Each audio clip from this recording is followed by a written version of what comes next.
ஒரு சிறிய கிராமத்தில் குழந்தைகள் மிலாத் நபி, பிரபுபகம் நபி அவர்களின் பிறந்த நாள் கொண்டாட்டத்துக்காக ஒன்று சேர்ந்தனர். அவர் கருணை, பொறுமை, அன்பு ஆகியவற்றின் உதாரணம்.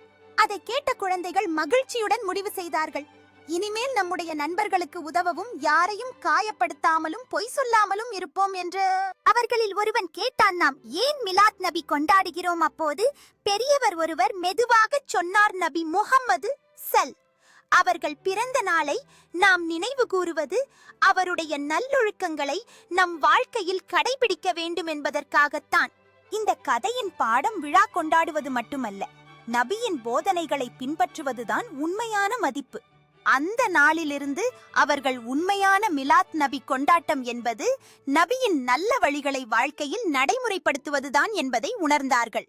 இது போன்ற கதைகள் கேட்க ஜெரால்ட் சபிதா சேனல் சப்ஸ்கிரைப் பண்ணுங்க பிள்ளைகளே. உங்களுக்கு அப்பா பிடிக்கும் என்றால் சப்ஸ்கிரைப் பண்ணுங்க, அம்மா பிடிக்குமா அப்படின்னா ஷேர் பண்ணுங்க. நன்றி, வணக்கம்.